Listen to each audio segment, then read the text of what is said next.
بسم اللہ الرحمن الرحیم۔ السلام علیکم ناظرین، آپ میرا یوٹیوب چینل دیکھ رہے ہیں حقیقت پلس۔ فرانسیسی صدر کے اسلام سے متعلق بیانات، ترک صدر رجب طیب اردگان کا فرانسیسی صدر میکرون کو دماغی علاج کا مشورہ، فرانس نے ترکی سے اپنا سفیر واپس بلا لیا۔ فرانس میں گستاخانہ خاکے، کویت نے فرانس کا بائیکاٹ کر دیا، تمام سپر سٹور سے فرانسیسی پروڈکٹس نکلوا دی گئیں۔ یہ ہیں ہماری آج کی اس ویڈیو کے موضوعات۔ مزید ویڈیو کی جانب بڑھنے سے پہلے آپ سے گزارش ہے کہ پہلے ہمارے چینل کو سبسکرائب کر دیں اور ساتھ میں بیل کے نشان کو دبائیں۔ اس ویڈیو کو لائک کرنے کے ساتھ ساتھ کمنٹ باکس میں اپنی قیمتی آراء سے ہمیں ضرور آگاہ کریں۔ فرانس نے سنیچر کو ترکی سے اپنا سفیر واپس بلا لیا ہے۔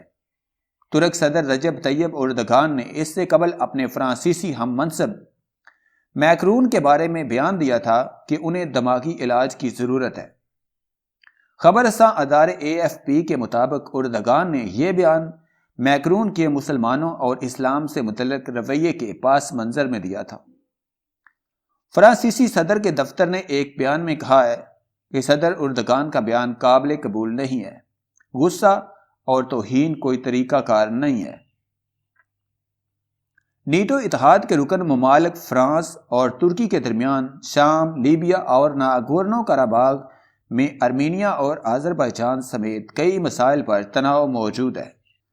گزشتہ اتوار کو فرانس میں ایک استاد نے طلبہ کو پیغمبر اسلام سے متعلق خاکے دکھائے تھے، جس کے بعد انہیں قتل کر دیا گیا۔ اردگان نے اس معاملے پر ایک خطاب کے دوران کہا کہ میں ایسے رہنما کے بارے میں کیا کہہ سکتا ہوں جو مختلف مذاہب سے تعلق رکھنے والے لاکھوں لوگوں سے ایسا برتاؤ کرتا ہے، وہ پہلے دماغی علاج کروائیں۔ انہوں نے سوال کیا کہ میکرون نامی اس شخص کو اسلام اور مسلمانوں سے کیا مسئلہ ہے۔ اردگان نے مزید کہا کہ میکرون کو دماغی علاج کی ضرورت ہے۔ انہوں نے عندیہ دیا کہ انہیں امید نہیں کہ فرانسیسی رہنما سن 2022 کے انتخابات میں جیت سکیں گے۔ ایک فرانسیسی حکومتی اہلکار نے نام نہ ظاہر کرنے کی شرط پر AFP سے بات کی ہے۔ ان کا کہنا تھا کہ دونوں ملکوں کے درمیان کشیدگی بڑھ رہی ہے اور انقرہ میں فرانسیسی اشیاء کے بائیکاٹ کے مطالبات تشویشناک ہیں۔ رواں ماہ میکرون نے اپنے ایک بیان میں کہا تھا کہ اسلام پوری دنیا میں بحران کا مذہب بن گیا ہے اور ان کی حکومت دسمبر میں مذہب اور ریاست کو الگ کرنے والے 1905 کے قوانین کو مزید مضبوط کرے گی۔ انہوں نے سکولوں اور مساجد کی بیرون ملکوں کی سخت نگرانی کا اعلان کیا ہے۔ بعض مبصرین اس تناؤ کی وجہ آرمینیا اور آذربائیجان کے درمیان کشیدگی کو قرار دے رہے ہیں۔ ترکی نے میکرون کے الزامات کی تردید کی ہے کہ اس نے شامی ملیشیا کے جنگجوؤں کو آذربائیجان کی مدد کے لیے ناگورنو قراباغ بھیج دیا ہے۔ ترکی اس تنازع میں آذربائیجان کی حمایت کرتا ہے۔ اردگان نے سنیچر کو آذربائیجان میں تجاوزات اور بحران کے پیچھے فرانس کے ہونے کا الزام لگایا ہے۔ فرانس، روس اور امریکہ کے ساتھ اس تنظیم میں شامل ہے جس کا کام اس تنازع کو ختم کرنا اور خطے میں امن لانا ہے۔ سیموئل پیٹی نامی ٹیچر نے اپنے طالب علموں کو پیغمبر اسلام سے متعلق خاکے دکھائے تھے، جس کے بعد انہیں قتل کر دیا گیا۔ اس کے بعد فرانس کی حکومت نے پیرس میں اس مسجد کو بند کرنے کا حکم دیا ہے جہاں سے جمعے کو ہلاک کیے جانے والے استاد سے متعلق ویڈیوز سوشل میڈیا پر پوسٹ کی گئی تھی۔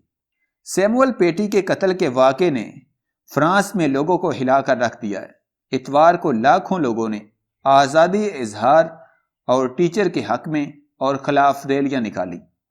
انسداد دہشت گردی کے حکومتی وکیل یان فرانسو ریچرڈ کا کہنا ہے کہ پیٹی کو اس وقت سے دھمکیاں مل رہی تھیں جب انہوں نے آزادی اظہار رائے کے بارے میں اپنی کلاس میں متنازع خاکے دکھائے۔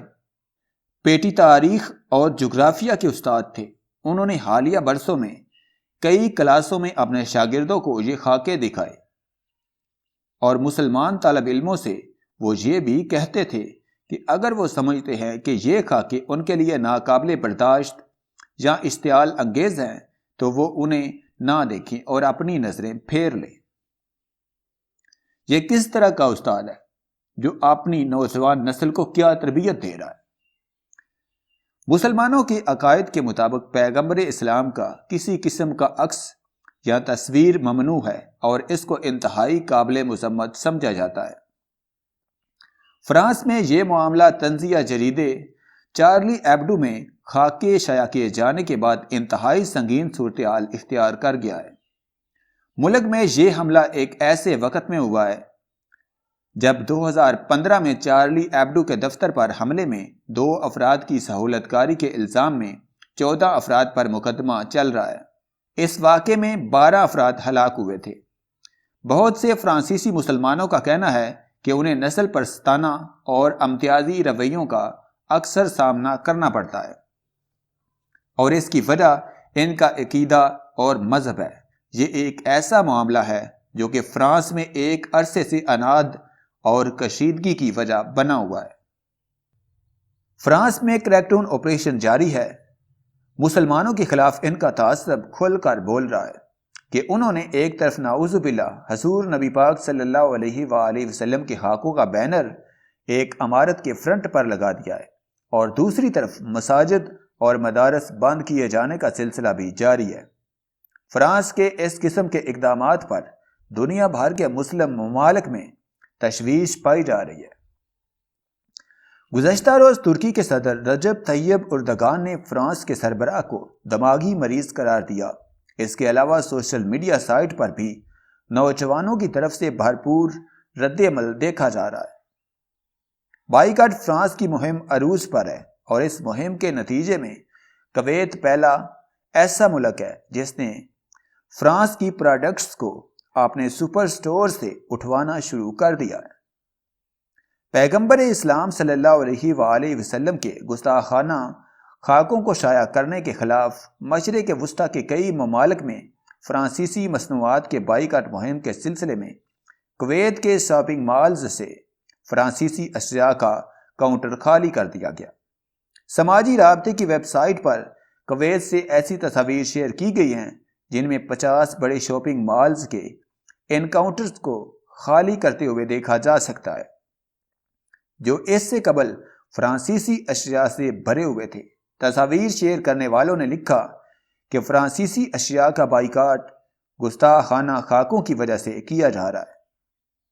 اس وقت سماجی رابطے کی website boycott French products اور بائیکاٹ فرانس نامی ہیش ٹیگ ٹرینڈ کر رہے ہیں۔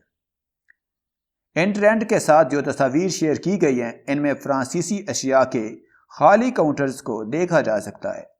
بائیکاٹ مہم کا آغاز فرانس میں میگزین چارلی ایبڈو میں پیغمبر اسلام صلی اللہ علیہ وآلہ وسلم کے خاکوں کی اشاعت اور ایک مسجد کو جبراً بند کرنے کے خلاف شروع کی گئی ہے۔ اسلامی ممالک کی عالمی تنظیم OIC نے بھی فرانس کی بعض عمارتوں پر پیغمبر اسلام کے خاکوں کو لٹکانے کی مذمت کرتے ہوئے بیان میں کہا تھا کہ مسلمانوں کے جذبات پر باقاعدہ منصوبہ بندی کے تحت بار بار حملہ کرنے کی مذمت کرتے ہیں۔ واضح ہے کہ متنازع جریدے چارلی ایبڈو کے پرانے دفتر کے باہر راہگیروں پر چاقو سے حملہ کیا گیا، جبکہ فرانس میں ہی ایک اسکول میں پیغمبر اسلام صلی اللہ علیہ وآلہ وسلم کے خاکے دکھانے والے استاد کو قتل کر دیا گیا تھا، جس کے بعد کئی علاقوں میں کریک ڈاؤن آپریشن کیا جا رہا ہے۔